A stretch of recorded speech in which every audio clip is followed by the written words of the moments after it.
सम्माननीय भाइयों और बहनों,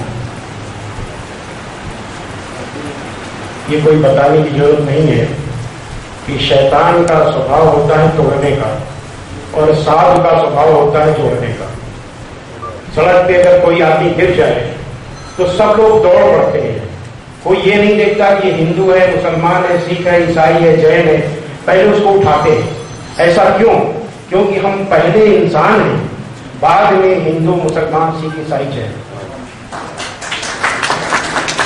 आज कुछ शैतानी ताकतें धर्म की आड़ में इस इंसानियत को बांट देना चाहती है, लेकिन हम सबका जो भी साधु का मतलब होता है अच्छे लोग, जो भी अच्छे लोग हैं उनको सदैव प्रयत्न करना चाहिए कि वो अपने काम में सफल ना होने पाए। शैतान तो काम करेगा, लेकिन हम लोगों का भी कर्तव्य बनता है कि वो सफल ना होने पाए। और शैतान कभी भी दुनिया में सफल नहीं हुआ और ना हो पाएगा।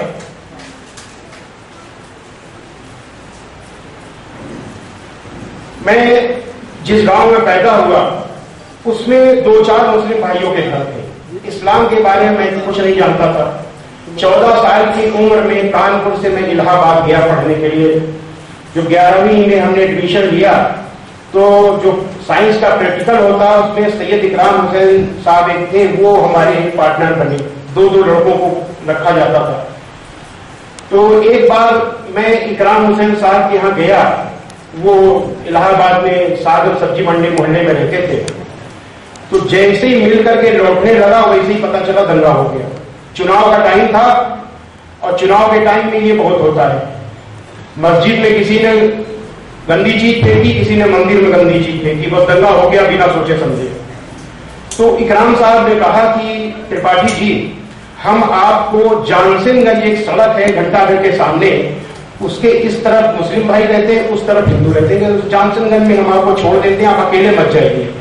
तो हमको छोड़ने के लिए गए।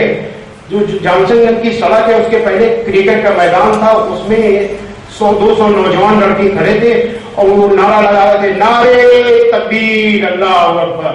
मेरी 14 साल की उम्र, मैं कुछ जानता नहीं था, बिहार से आया था। अब तो 14 साल मुझे जितनी जानकारी थी 6 साल के बच्चों को जानकारी होती। तो मुझे लगा, मैं बहुत डर गया। मुझे लगा कि ये लड़ाई शुरू करने वाला, ताल ठोकने वाला नारा है। तो अब मेरे दिमाग में बैठ गया, मैंने कुछ पूछा नहीं, चला गया। उसके बाद 1-2 महीने बाद में मैं इलाहाबाद के पीछे कानपुर की तरफ जाइए तो एक रेलवे स्टेशन सूबेदारगंज पड़ता है। वहां मेरे भाई रेलवे में गार्ड थे, उनको कॉलोनी मिली हुई थी, वहीं रहता था। वहां से साइकिल से आता था। तो जीटी रोड से आया करता था। तो रास्ते में एक पार्क में उसके 1-2 महीने बाद नारा लगा, नारे तकबीर, अल्लाहू अकबर। तो हमने सोचा आज फिर लड़ाई शुरू हो गई। तो बजाय स्कूल जाने के मैं वापस लौट आया।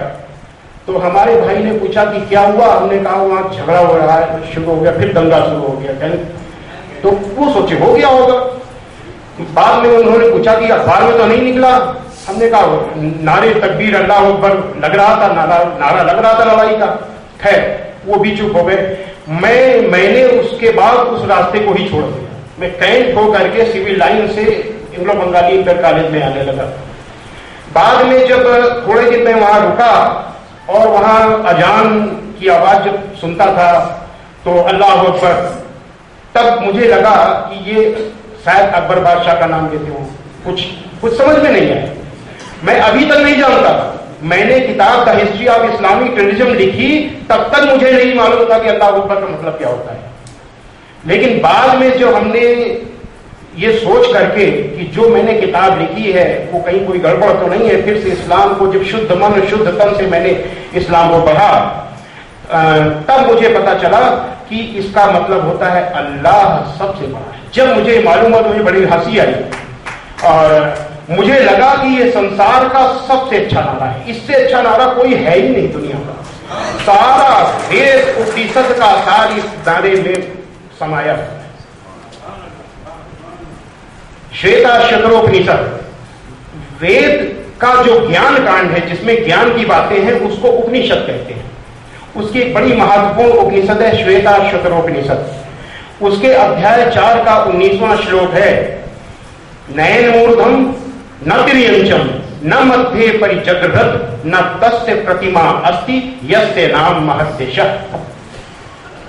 नयन मूर्धम मतलब उस परमेश्वर को ऊपर से नीचे से, तिर्यंचम न इधर से न उधर से और न मध्य में, कोई चीज उसका वो पता नहीं की जा सकती, न उसका मध्य पता किया जा सकता है, न ऊपर न नीचे न किसी भी तरीके, क्योंकि वो अनंत है, वो महान है और ऐसे महान परमेश्वर की कोई तुलना नहीं है, कोई उपमा नहीं है।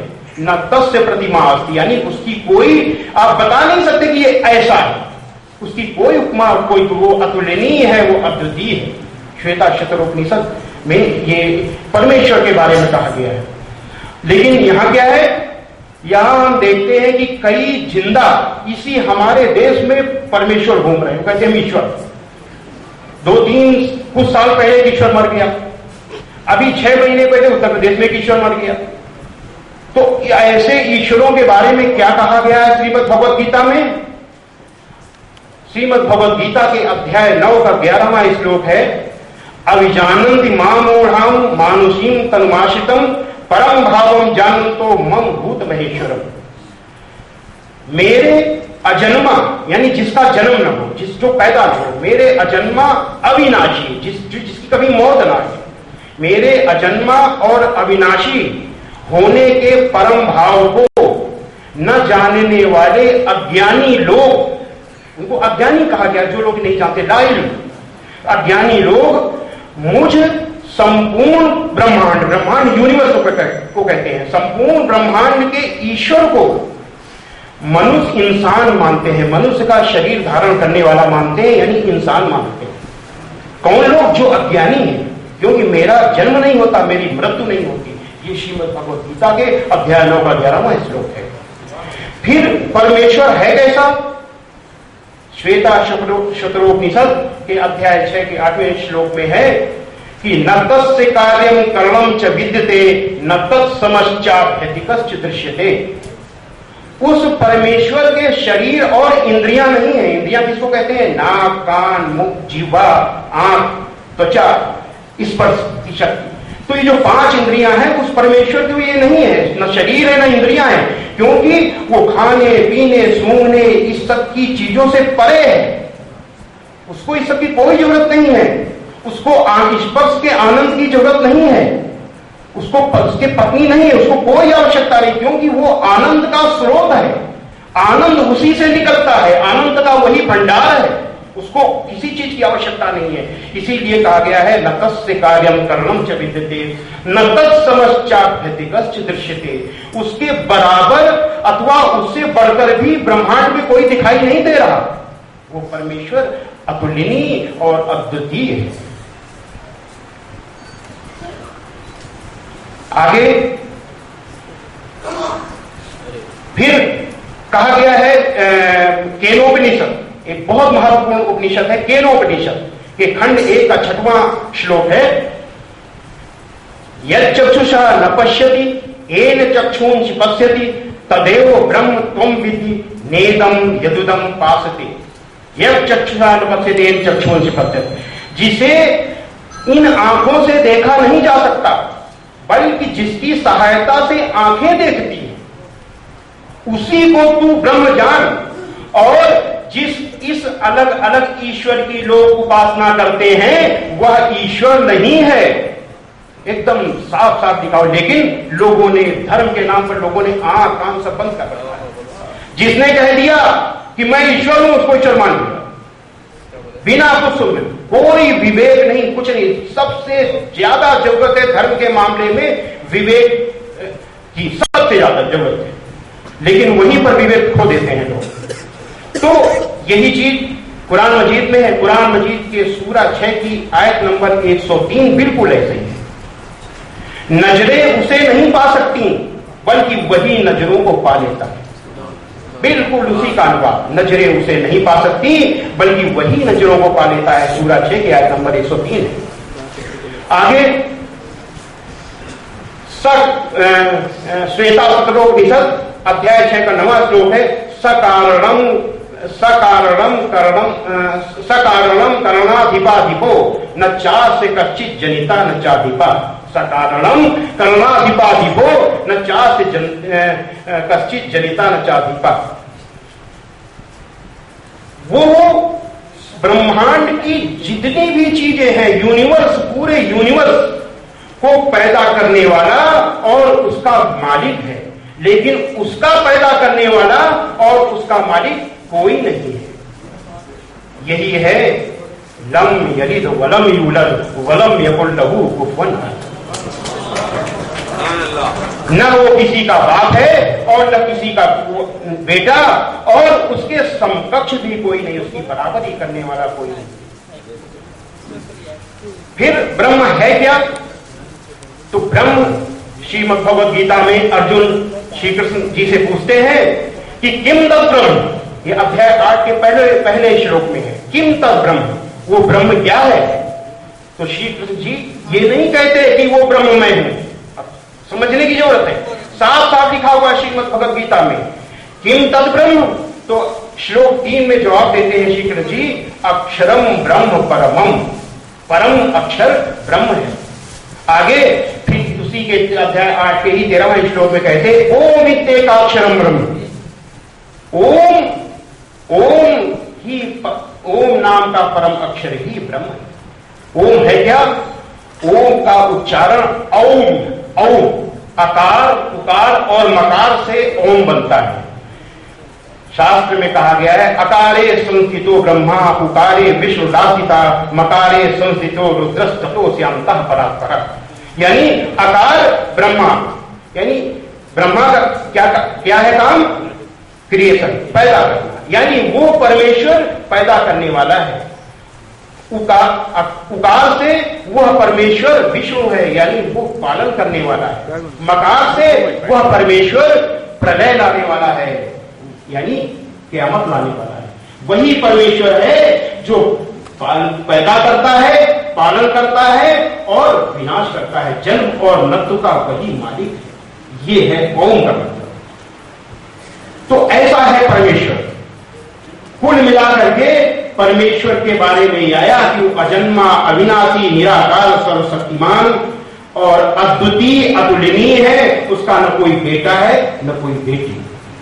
ये है सनातन वैदिक धर्म का मानना, और यही इस्लाम का मानना कि परमेश्वर अजन्मा, अविनाशी, निराकार, अद्वितीय और अतुलनीय है। उसका न कोई बेटा है न कोई बेटी है।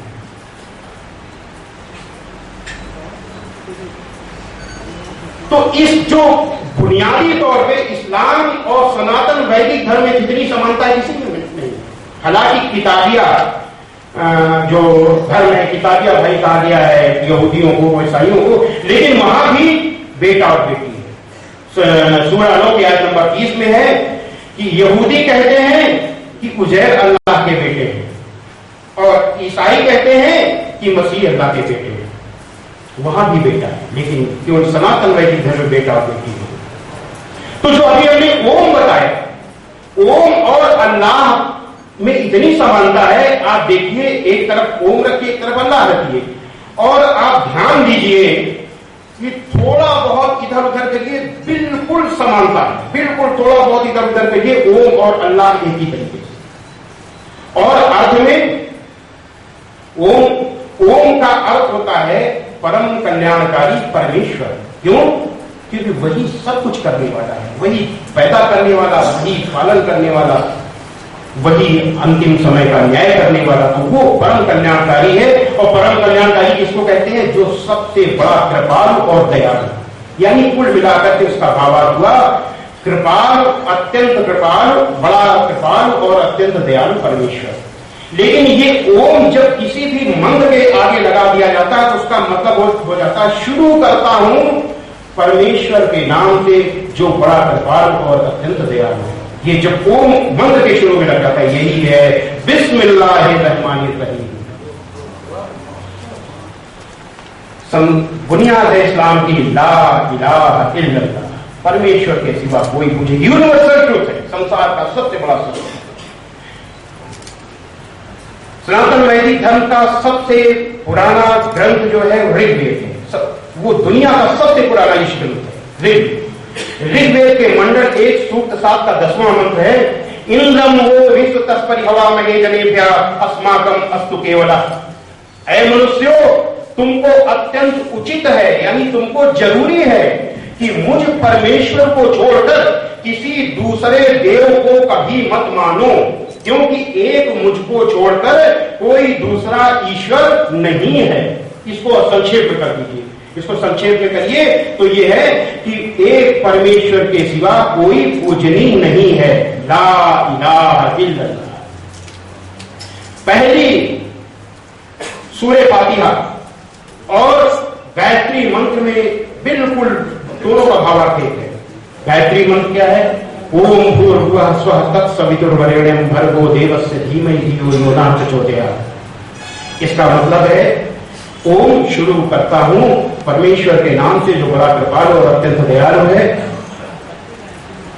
सारे ब्रह्मांड का रचयिता व पालन करता, प्रकाशकों का प्रकाशक, जो उजाला दे, जैसे सूरज इनको प्रकाश देने वाला वही है। प्रकाशकों का प्रकाशक, प्रकाशकों के प्रकाशक परमेश्वर के हम अनंत तेज का ध्यान करते हैं, यानी परमेश्वर की ही हम वंदना करते हैं। वो हमारी बुद्धि और कार्यों को उत्तम प्रेरणा दे। इसका भावार्थ हुआ कि वो हमको सही रास्ते पे ले जाए, गुमराही से बचाए। अब सूरे फातिहा, बिस्मिल्लाहिर्रहमानिर्रहीम, शुरू परमेश्वर के नाम से जो बड़ा कृपालु और अत्यंत दयालु है। अल्हम्दुलिल्लाहि रब्बिल आलमीन, जो सभी प्रकार की बड़ाई, सभी प्रकार की वंदना उस परमेश्वर के लिए है जो सारे संसार का पालन करता है। अर्रहमानिर्रहीम, बड़ा कृपालु अत्यंत दयालु। मालिक यौमिद्दीन, इंसाफ के दिन का हाकिम, अंतिम दिन का न्याय करता। इय्याक नअबुदु व इय्याक नस्तईन, ऐ परमेश्वर हम तेरी ही वंदना करते हैं और तुझी से मदद मांगते हैं। इहदिना सिरातल मुस्तकीम, मुझे सही रास्ते पर चला। सिरातल लजीन अनअमत अलैहिम, उन लोगों के रास्ते पर जो तेरी कृपा के पात्र हुए। सिरातल लजीन अनअमत अलैहिम गैरिल मग़ज़ूब अलैहिम वलद्दालिन, उन लोगों के रास्ते पर जो तेरे क्रोध के भागी नहीं हुए, यानी जिन पर तेरा क्रोध नहीं आया और जो गुमराह नहीं हुए। बिल्कुल दोनों का भावार्थ है। तो अब जब इतनी समानता है तो लड़ाई किस बात की? वो उसकी वजह है कि सनातन वैदिक धर्म को मुसलमान भाई नहीं जानते और इस्लाम को हिंदू भाई नहीं जानते। 25 करोड़ मुसलमान इस मुल्क में रहते हैं। हमारे व्यापार में, हमारे खेती में, हमारी पढ़ाई में, हर जगह साथ बैठे हैं, लेकिन बुनियादी चीज जिस डाल पर हम बैठे हैं उस डाल को नहीं जानते। ये किस डाल में बैठे हैं, किस डाल में बैठे, नहीं पता। और तब जब ऐसा होता है तभी शैतान अपना काम करता है। जब आप सच्चाई नहीं जानेंगे तो शैतान सफल हो जाएगा। हम सनातन वैदिक धर्म को मुसलमान नहीं जानता, वो हिंदू नहीं जानता, कुरान मजीद को नहीं जानता, तो शैतान अपना काम करे, वो कर रहा है। तो जब से मैंने इस सच्चाई को जाना, तब से मैंने किताब लिखने के बाद मैंने सोचा कि मुझे पूरे देश में घूम घूम करके बताना है। इसके लिए मैंने हिंदू मुस्लिम जन एकता मंच की स्थापना की। जब स्थापना की तो उसके बाद एक दिन मौलाना राबी हसनी नदवी, जो नदवा कॉलेज के चांसलर हैं, मुस्लिम पर्सनल बोर्ड के चेयरमैन हैं, उन्होंने मुझे फोन किया कि हम स्वामी जी आपसे मिलना चाहते हैं। मैं उनके पास गया तो उन्होंने मेरे सामने प्रस्ताव रखा कि हजरत मौलाना अली मियां साहब ने एक तंजीम बनाई थी, क़याम इंसानियत फोरम। हम चाहते हैं कि क़याम इंसानियत फोरम और हिंदू मुस्लिम जन एकता मंच का सम्मिलित कार्यक्रम हो, और अगर आप बताएंगे तो बातें अच्छी बनेगी। हमने कहा बिल्कुल। मैंने खुशी के साथ ये उनका प्रस्ताव स्वीकार किया।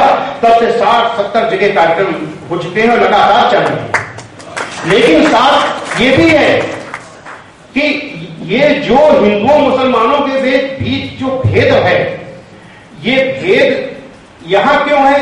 दुनिया में जो इस्लाम को बदनाम किया जा रहा है उसके तो धार्मिक कारण, धार्मिक लड़ाई है वो। क्योंकि इस्लाम इतनी तेजी से ये मजहब बढ़ा और इतनी तेजी से प्रभावी हुआ कि लोगों को खतरा लगा और उसके खिलाफ हो गए। लेकिन हिंदुस्तान में चीज नहीं है। हिंदुस्तान में मैंने बता दिया दोनों में एकता। हर हिंदू जानता है कि हमारी जड़ एक है, हर हिंदू जानता है कि ईश्वर एक है, उसको बताने की जरूरत नहीं है। लेकिन फिर गड़बड़ी क्या है? गड़बड़ी है पॉलिटिक्स। राजनेता यहां ये चीज होने नहीं देना चाहते। जब अंग्रेजों ने डिवाइड एंड रूल की पॉलिसी बनाई, उसके हिसाब से उन्होंने इतिहास लिखा। इतिहास में ऐसा अत्याचार बताया गया जैसे कि रावण और कंस का अत्याचार, उस तरीके का लिखाया गया, रहा चला। कुछ होता भी है, बात नहीं है। बादशाह लोग अपने शासन को मजबूत करने के लिए कुछ कड़ाई करते हैं, लेकिन उसको खूब बढ़ा चढ़ा करके इस तरीके से बताया गया कि उनका एकमात्र लक्ष्य था हिंदुओं का सर्वनाश करना। तो कहीं न कहीं गलतियां हुई, हम ये नहीं कह रहे कि एकदम सफाई है, लेकिन बढ़ा चढ़ाकर हुआ। तो जब वो चले गए, अंग्रेज जाने लगे, तो यहां के नेताओं ने चुप्पे से उनकी डिवाइड एंड रूल की पॉलिसी को चुरा कर दिया और उस पॉलिसी को अब वो चला रहे हैं। जब यहां पर एक सबसे बड़े नेता हुए और उन्होंने किताब लिखी डिस्कवरी ऑफ इंडिया, वो जानते थे इतिहास को, उनको मालूम था कि इतिहास किस तरीके से लिखा गया है, तब उन्होंने इस इतिहास को क्यों चलने दिया? आज भी वही इतिहास पढ़ाया जा रहा है। मैंने the history of Islamic religion कैसे लिखी, 6 से 8 तक मैंने वो इतिहास पढ़ा। जब इतिहास पढ़ा, मैंने बताया कि 4-5 घर थे हमारे गांव में, हम नहीं जानते थे इस्लाम के बारे में, कुछ नहीं जानते थे, कोई मस्जिद नहीं थी, नमाज भी नहीं होती थी, कुछ नहीं जानते थे। लेकिन इतिहास पढ़ने के बाद सब कुछ जान गए। क्या जान गए? कि इस्लाम का, मुसलमान का मतलब लाल बत्ती, जहां मुसलमान दिखाई दे रेड लाइट, खतरा। तो ये समझ गए। क्यों?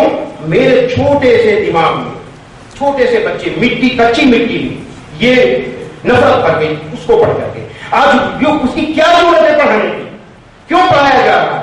अभी भी पढ़ाया जा रहा है, जबकि इस 65 साल आजादी के हो गए, 60 साल से लगातार सेकुलर गवर्नमेंट रही केंद्र में, 60 साल तक, लेकिन इसके बाद भी इतिहास पढ़ाया जा रहा है। कहीं ऐसा तो नहीं चाल है? ये चाल की है, ये इसलिए है कि हिंदू और मुसलमान डिवाइड रहे, हम सेकुलरिज्म के नाम पर जो है मुसलमान भाइयों की ढाल बने रहे और वो दूसरे लोग जो है उनकी बात करते ना, इस तरीके से दोनों लोगों का काम चलता है। अभी उत्तर प्रदेश में एक नेताजी ने कहा, जो बहुत बड़े नेता हैं, उन्होंने कहा कि जब मुसलमानों के ऊपर खतरा आया तो मैं ढाल की तरह आगे खड़ा हो गया। मैंने पढ़ा तो मैंने कहा कि ये बिल्कुल गलत कह रहे हैं। मुसलमानों की ढाल कोई इंसान नहीं हो सकता, मुसलमानों की ढाल अल्लाह। स्वामी जी जिंदाबाद। इसी तरीके से मैं हर इंसान के लिए कहता हूं कि कोई भी इंसान किसी समाज को नहीं बचा सकता, केवल परमेश्वर बचाता है। आज जिस तरीके से ये देश चल रहा है, परमेश्वर ही इसको चला रहा है। तो अब आगे बात आती है कि लोग क्या करते हैं। अभी एक हमारे बहुत बड़े नेता, शीर्ष नेता ने एक चीज कही, रिलीजियस फंडामेंटलिस्ट देश के लिए खतरा है, यानी जो धार्मिक कट्टरपंथी है वो देश के लिए खतरा है। अब धार्मिक कट्टरपंथी, आप देखिए, बिल्कुल कॉमन सेंस की बात है। धार्मिक कट्टरपंथी का मतलब हुआ जो धर्म का कट्टरता से पालन करे, यानी धर्म, उनके हिसाब से जो धर्म का कट्टरता से पालन करते हैं वो देश के लिए खतरा है। अब आपके सामने हम दोनों चीजें रख रहे हैं, दोनों धर्म हम रख रहे हैं, सनातन वैदिक धर्म और इस्लाम, दोनों को रख रहे हैं। आप लोग फैसला कीजिए कि क्या इस धर्म का कट्टरता से पालन करने वाला व्यक्ति देश के लिए खतरा हो सकता है। तो हम मुख्य रूप से पहले हम श्रीमद सनातन वैदिक धर्म को लेते हैं। ये सनातन वैदिक धर्म की बड़ी प्राचीन विद्या है योग।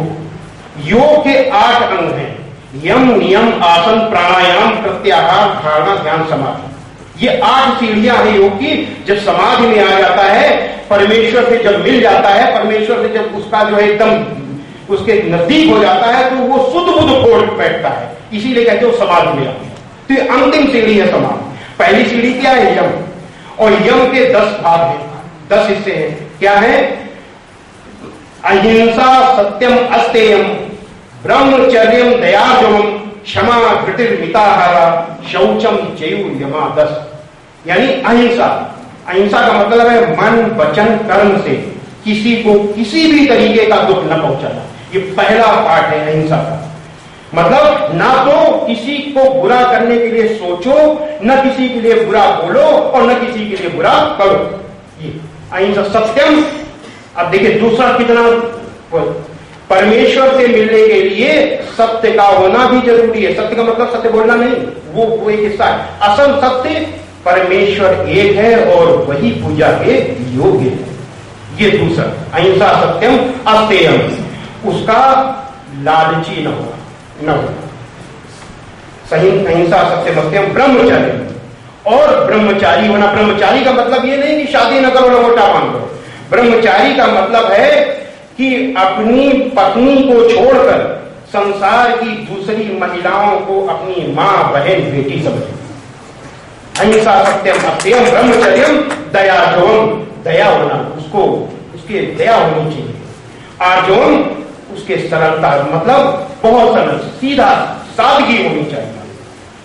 अहिंसा सत्यम अस्तेयम ब्रह्मचर्यम दयाजोम, क्षमा, उसको माफ करने वाला होना चाहिए। धृतिर, उसमें धीरज सब्र होना चाहिए। कहते नहीं सब्र करने वालों के साथ अल्लाह।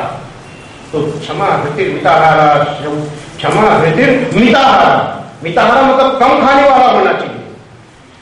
एक शास्त्रों में कहा गया है कि एक हिस्सा भोजन, एक हिस्सा पानी और एक हिस्सा खाली।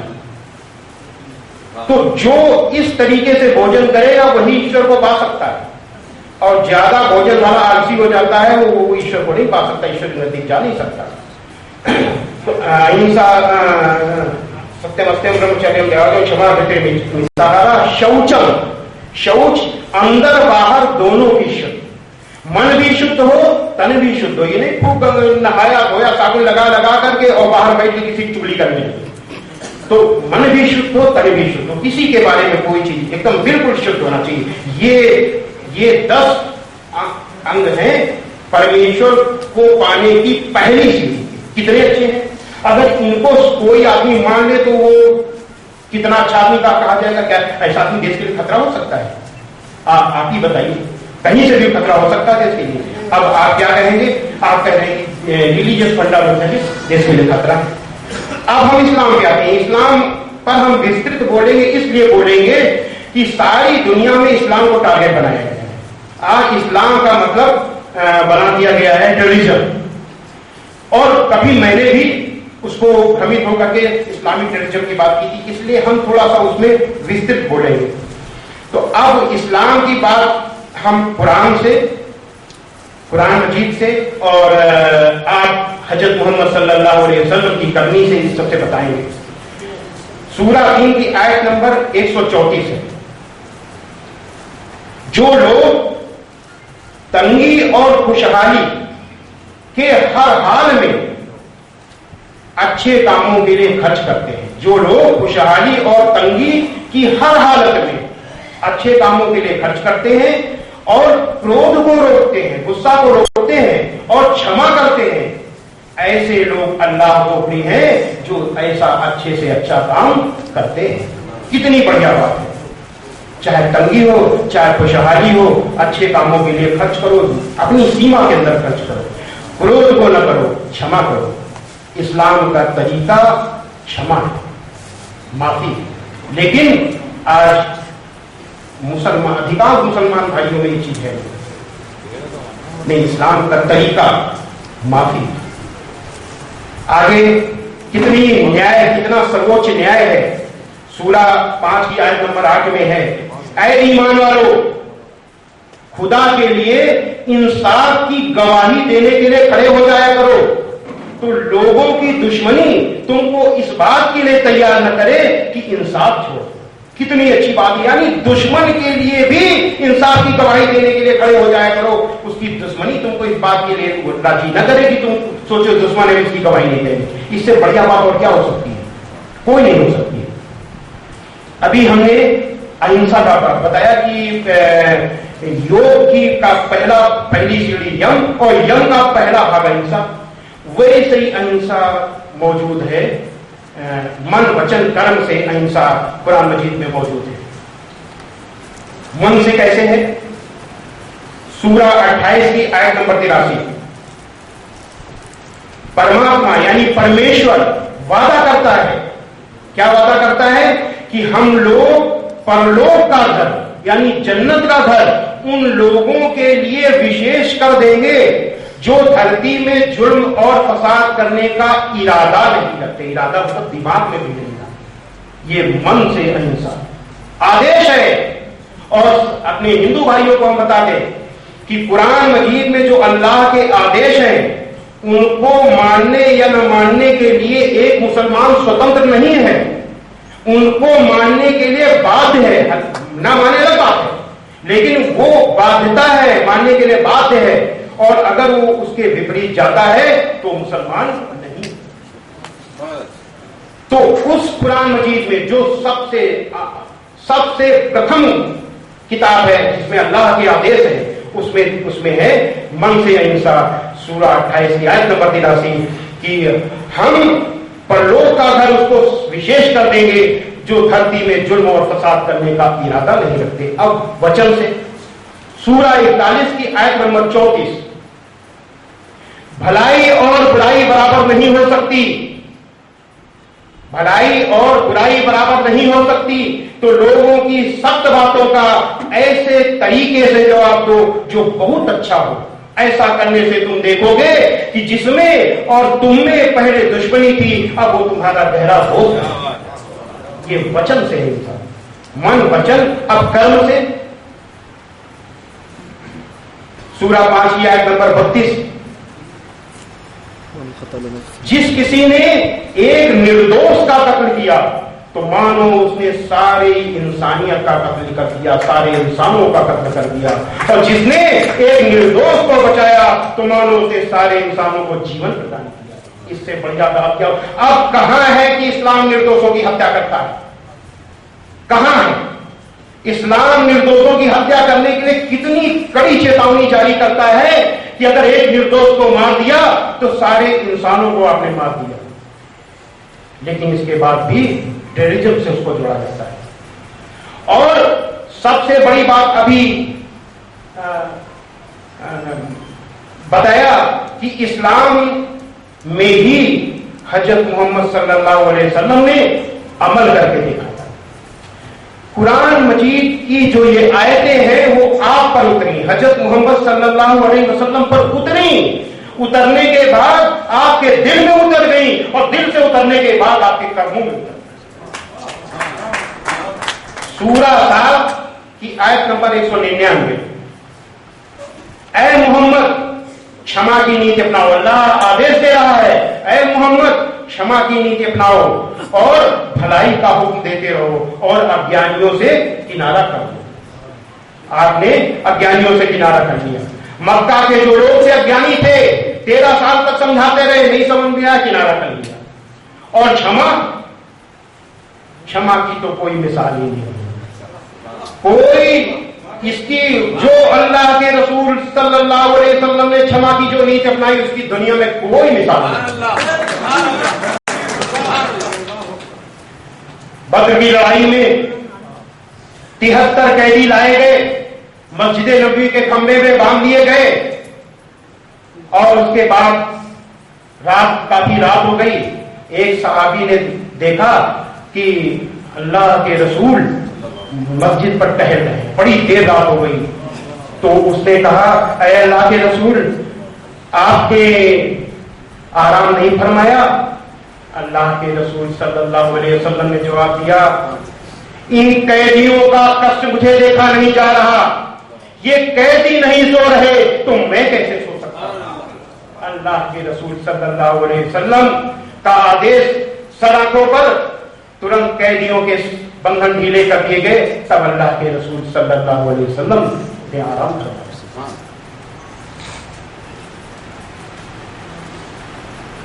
अभी एक उदाहरण बताया रेड्डी साहब ने, प्रताप रेड्डी साहब ने। एक बुढ़िया माई जो आपके ऊपर रोज कूड़ा फेंकती थी, एक दिन कूड़ा नहीं फेंका, 2 दिन नहीं फेंका, 3 दिन नहीं फेंका। जब नहीं कूड़ा गिरा तो आप सीढ़ी चढ़ के ऊपर गए, आवाज दी, माई माई। बुढ़िया माई ने पूछा, कौन? आपने बताया, मैं। बुढ़िया माई बड़ी जोर चौकी, अरे मोहम्मद आप? कहे हाँ माई, आपने 3 दिन से मेरे ऊपर कूड़ा नहीं फेंका, मैंने सोचा कहीं आप बीमार तो नहीं हो गई, हम आपको देखने चले गए। इतना सुनना था कि बुढ़िया माई रोने लगी कि अरे मोहम्मद आप कितने अच्छे हो, मैं कितनी बुरी हूं, मैं आपके ऊपर कूड़ा फेंकती थी और आप मेरा हाल चाल लेने आए हो। फूट फूट कर रोई और अपने अंतिम समय आपकी अनुयायी बन गई। भलाई और बुराई बराबर नहीं हो सकती, तो लोगों की सख्त बातों का ऐसे तरीके से जवाब दो जो बहुत अच्छा हो। ऐसा करने से तुम देखोगे कि जिसमें और तुम में दुश्मनी थी, अब वो तुम्हारा गहरा दोस्त है। इस आयत को अपने कर्मों में उतार दिया हजरत मोहम्मद सल्लल्लाहु अलैहि वसल्लम। आज जो हम ये सब बात कर रहे हैं, ये हम तारीफ मुसलमानों की नहीं कर रहे, हम तारीफ उस इस्लाम की कर रहे हैं जिसका आधार, जिसकी बुनियाद क्षमा, दया और करुणा है। हम उस इस्लाम की तारीफ कर रहे हैं जिसके अंतिम पैगंबर हजरत मोहम्मद सल्लल्लाहु अलैहि वसल्लम ने अपनी पूरी जिंदगी किसी का दिल नहीं दुखाया। ऐसा इंसान वो संसार के सबसे अच्छे इंसान थे। भूतो न भविष्यति, ऐसा इंसान न पैदा हुआ है न पैदा होगा। अब बात जिहाद की आती है। जिहाद के बिना तो सब बातें अधूरी है। सारी दुनिया में जिहाद को बदनाम किया गया, तो हम यहां पर जिहाद को बताने के लिए थोड़ा सा चलेंगे हम महाभारत युद्ध की तरफ। कौरवों ने पांडवों के ऊपर अन्याय किया, उनका सब कुछ छल से सब कुछ छीन लिया। छीनने के बाद तमाम बातचीत के रास्ते अपनाए गए, कई बार प्रयास किया गया, नहीं हुआ तो ये वो लगा कि युद्ध होगा। श्री कृष्ण जी ने कहा कि अंतिम बार एक बार और प्रयास करें, और वो लेकर के गए कौरवों के पास तो कहा भाई ऐसा है कि 5 पांडव हैं, 5 गांव दे दो, युद्ध नहीं चाहते। तो युधिष्ठिर कौरवों के जो